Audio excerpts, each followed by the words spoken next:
Ella simplemente se retiró para comprar algo para tomar porque tenía mucha sed y bueno, y después lamentablemente no supimos más nada de ella. La esperanza en este momento que tengo yo es que alguien la haya visto y dé algún dato, aunque sea saber que está en algún lado, tratar de poder ubicarla porque en algún lado tiene que estar. Buenos Aires, Argentina, año 2001. En un departamento ubicado en la calle Azul al 710 del barrio porteño de Floresta, Fabiana Gandiaga, de 36 años, vivía junto a su esposo Andrés Cabana y su pequeño hijo Julián, de 6 años. Fabiana ejercía como maestra en una escuela primaria y por las tardes se dedicaba a preparar alumnos en forma particular, en tanto que su marido Andrés ocupaba un puesto importante en una empresa de medicina prepaga.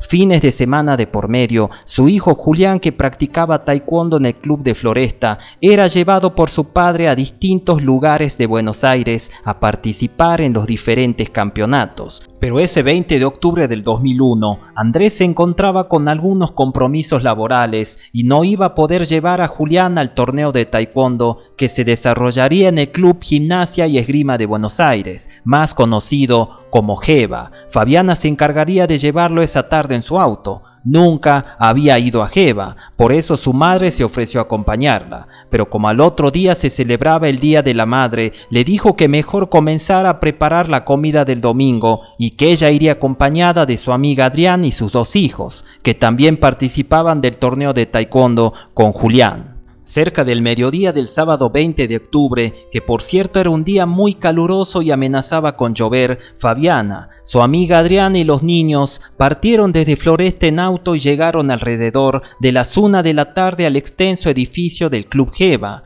un inmueble de 9 pisos y 35.000 metros cuadrados cubiertos, ubicado en calle Perón al 1100 en pleno centro porteño. El edificio era tan grande, sumado a su falta de señalización, que tuvieron que peregrinar por GEBA y tardaron casi media hora para encontrar el gimnasio ubicado en el 6º piso, donde se desarrollaría la competencia de taekwondo. El calor dentro del gimnasio era insoportable. Llevaban ya un par de horas sentadas en las tribunas esperando la participación de sus hijos, cuando cerca de las 3 de la tarde, faltando poco para que Julián comenzara a competir, Fabiana no aguantó más.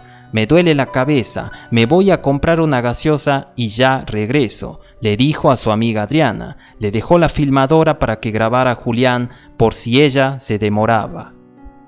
Fabiana Gandiaga bajó por la primera escalera que encontró, en búsqueda de un kiosco que le dijeron que se encontraba cerca de la entrada principal de calle Perón. Recorrió las instalaciones del inmenso GEBA, bajó y subió escaleras y se dio cuenta que se encontraba perdida en un edificio que ni siquiera conocía y tampoco estaba señalizado. Fabiana terminó llegando hasta la planta baja y se topó con el salón que da a la entrada de calle Bartolomé Mitre, cuyas puertas los fines de semana se encontraban cerradas. La desesperación y el miedo comenzaron a invadirla, cuando de repente apareció una persona que se mostraba amable y se ofreció a indicarle el camino. El muchacho iba a guiarla hasta la puerta de salida de calle Perón.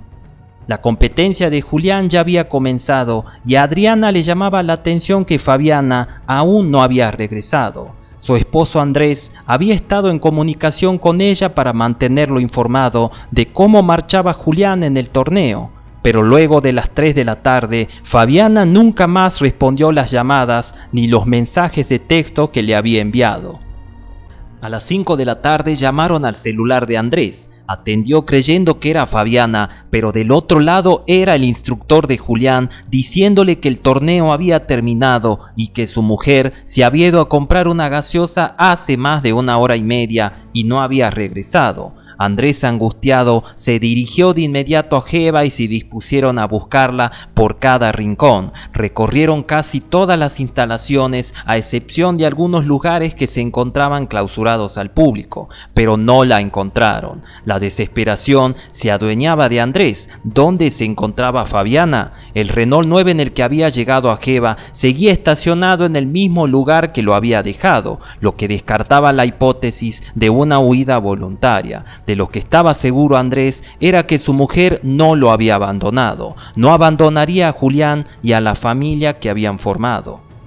Pasadas las 8 de la noche, Andrés realizó la denuncia en la comisaría, pero le dijeron que para reportar a una persona desaparecida tenían que pasar como mínimo 24 horas. El periodismo en general se hizo eco de la noticia y la sociedad entera se conmovió con la desaparición de Fabiana. Se la buscó por comercios, hoteles y hospitales cercanos a Geva. Se empapeló la ciudad de Buenos Aires con la imagen de Fabiana Gandiaga. Era como si la tierra se la hubiera comido. Julián preguntaba por su madre y Andrés ya no podía seguir ocultándole la verdad. El rostro de Fabiana estaba en las pantallas de televisión y su nombre sonaba en las radios. ¿Qué tiene miedo que haya pasado? Miedo tengo de muchas cosas en realidad, pero creo que las dudas de que esté dentro del club ya se disiparon porque se hizo una revisión muy grande del edificio. O sea que bueno, ahora queda ver qué pasa del lado de afuera. A partir de ahí no sé lo que pudo haber pasado. La esperanza en este momento que tengo yo es que alguien la haya visto y dé algún dato, aunque sea saber que está en algún lado, tratar de poder ubicarla, porque en algún lado tiene que estar. El caso de la desaparición de Fabiana recayó sobre el juez de instrucción penal Alberto Seijas, que casualmente era socio de Geva. No consideró necesario ordenar el allanamiento del edificio porque entendía que ya hace unos días se la había buscado y que era imposible que Fabiana aún continuara en el club. La fantasía que me llama, que me pide que la ayude. Hoy es el cumpleaños de Fabi. Yo la conozco demasiado y sé que ella no dejaría al nene ahí solo. Los vecinos de Floresta no tienen consuelo. No entienden qué le pudo haber pasado a Fabiana el sábado último cuando desapareció misteriosamente. El lunes 22 de octubre, a 48 horas de su desaparición, se abrió la esperanza de hallarla con vida. Se efectuó una llamada telefónica desde el celular de Fabiana a una de sus alumnas particulares que tenía en su agenda, preguntándole si conocían a una mujer de nombre Fabiana Gandiaga, dándole a entender que la tenían secuestrada y que debían pagar 10.000 pesos para liberarla, pero la comunicación se cortó de manera repentina. Por este motivo se hizo cargo el Departamento de Delitos Complejos de la Policía Federal, quien intervino la línea del Club Geva, como también la de los familiares cercanos de Fabiana.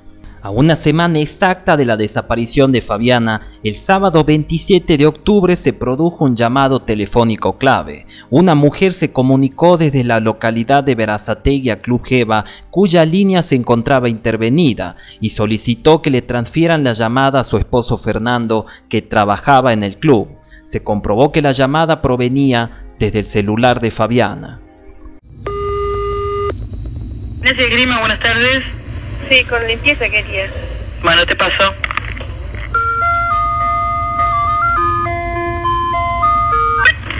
¿Ya te limpieza? ¿Fer? ¿Fer? Sí. ¿Cómo estás? Hola, gorda. ¿Qué haces atendiendo el teléfono? ¿De qué me llama? ¿Del celular? Sí. ¿La gordita? Está acá, se despertó, está acá en el de Chile, está. Bueno, gorda, que va a venir alguien. Bueno, un besito. Un beso, chao. Buenas noches, chao. Chao.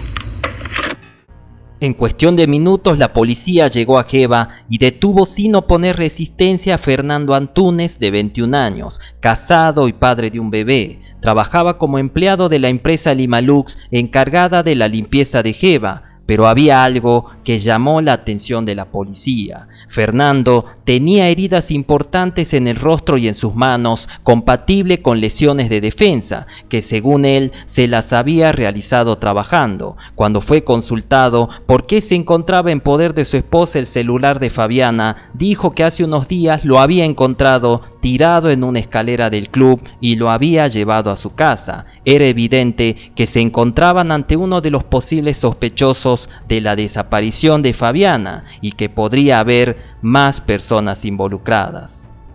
A partir de esto se ordenó realizar una inspección más profunda en Geva, con la ayuda de perros entrenados en la búsqueda de personas, tratando de reconstruir el recorrido que realizó Fabiana ese 20 de octubre. El olfato de una perra setter llamada Samantha sería importante. Le hicieron olfatear una prenda de Fabiana y recorrió cada centímetro del club, hasta que se detuvo en una galería que se encontraba en un entrepiso en refacción, un lugar oscuro oscuro, sombrío, que claramente se veía que estaba clausurado al público. Al fondo lograba divisarse un baño hacia donde los llevó el olfato de Samantha.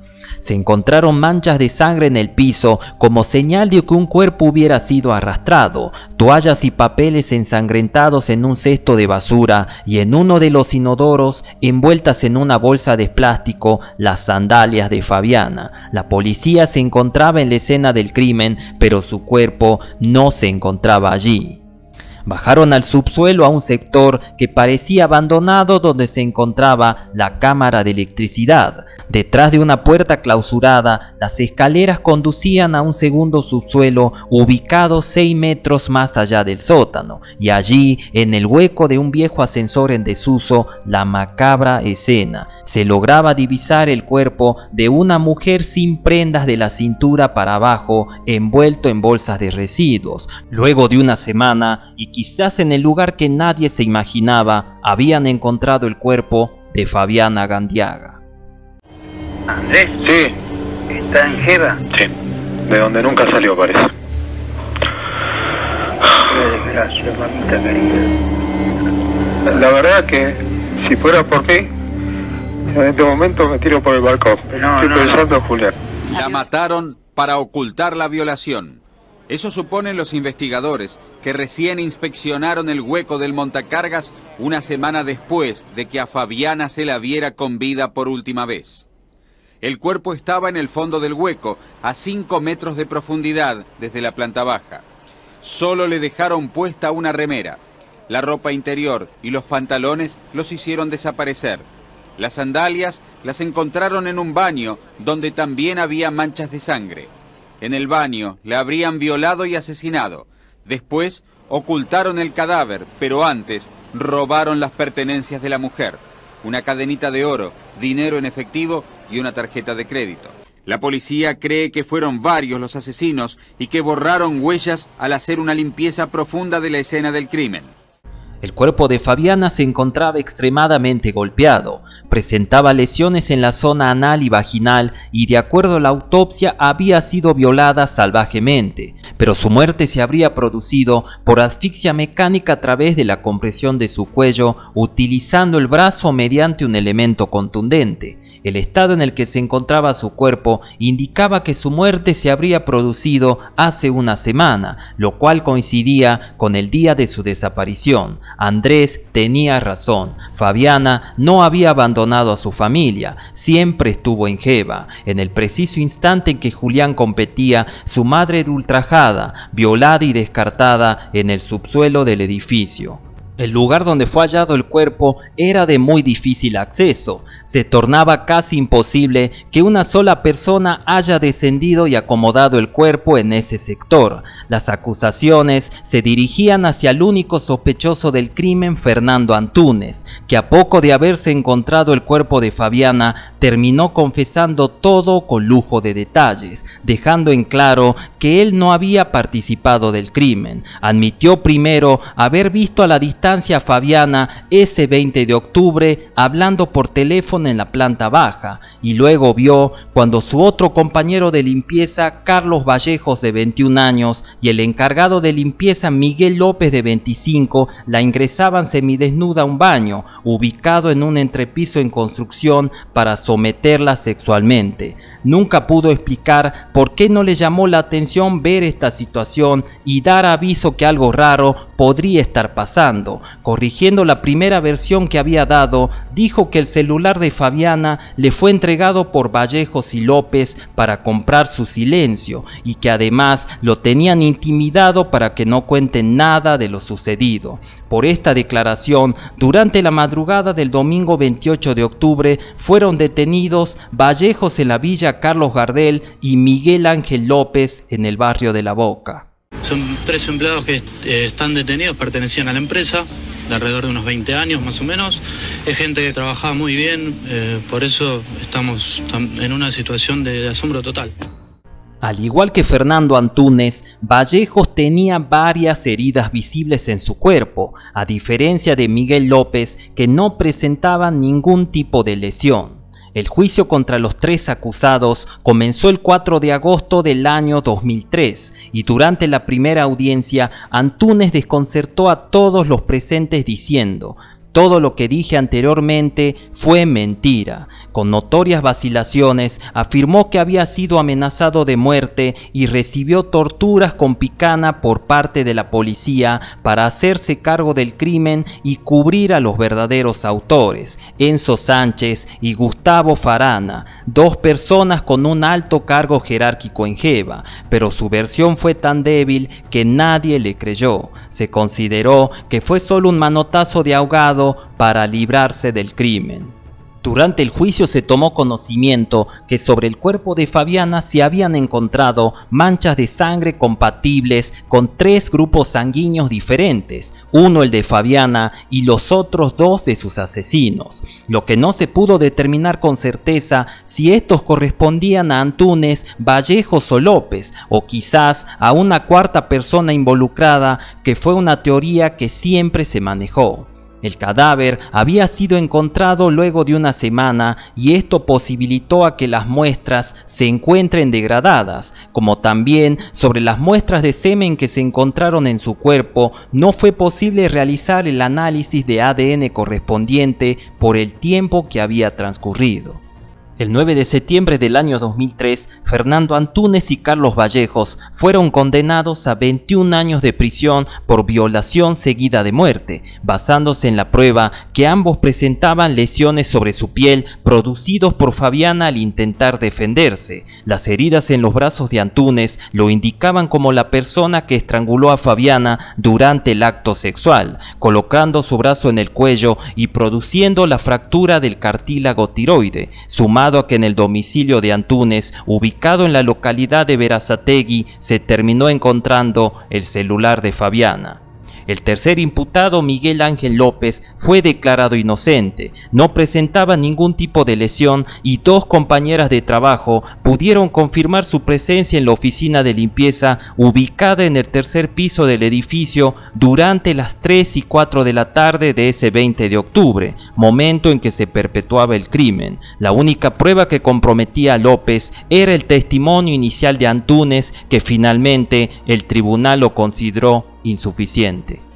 La condena contra los imputados desató un verdadero escándalo afuera de la sala de audiencias, protagonizado por los familiares de los imputados y por cerca de 100 allegados. A su entender, Antúnez y Vallejos habían sido mal condenados al no haber pruebas suficientes en su contra. Tuvieron que pagar por el crimen por no tener dinero y porque necesariamente alguien extraño a Geva tenía que responder por el asesinato. ¿Cómo pueden imponerle 21 años de pena a un chico de 21 con los elementos que se reunieron en este sumario? Pero no hay ninguna prueba que los involucre en ese caso, ninguna prueba. Las únicas causas son, ya lo dije, porque son pobres y vulnerables al sistema que tenemos. Y el sistema que tenemos se aplica en este tipo de personas. Es más, voy a hacer fotocopia y voy a tirar el expediente por todo Buenos Aires, para que se den cuenta cómo se condena a una persona, sin nada. Los lugares por donde se habría desplazado la víctima, 7 días escondido el cadáver sin que lo encontraran, creo que es una actividad que no la pudieron desplegar de ninguna manera estos chicos por sí solos. Creo que necesitaron sí o sí la colaboración de alguien del club.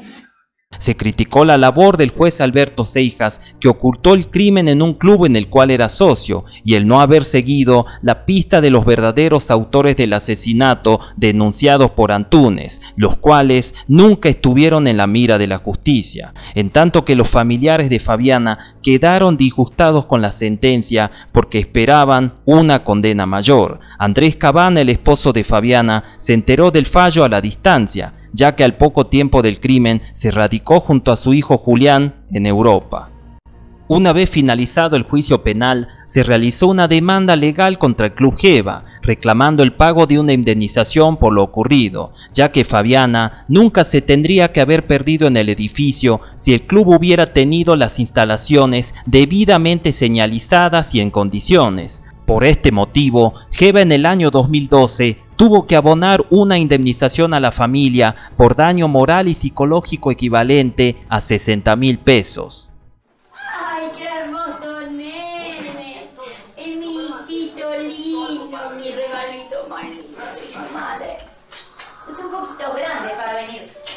la cajita. Pero ese regalito...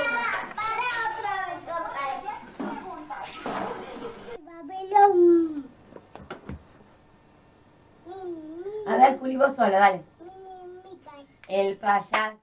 El crimen de Fabiana da lugar a especulaciones sobre la responsabilidad conjunta de las autoridades de Geva, como la del juez Alberto Seijas, que tardó una semana en ordenar el allanamiento del edificio cuando tendría que haberlo hecho el mismo día de su desaparición. Solo fue una casualidad o intencionalmente se trató de ocultar el cuerpo para borrar evidencias y encubrir así a los verdaderos autores del crimen. La desaparición de Fabiana fue un misterio que tuvo en alerta a la sociedad durante una semana, pero nadie imaginaba que Fabiana nunca había salido de Geva, ni tampoco que la habían violado y asesinado en el mismo club en plena tarde cuando se desarrollaba una competencia deportiva ante la presencia de 500 personas.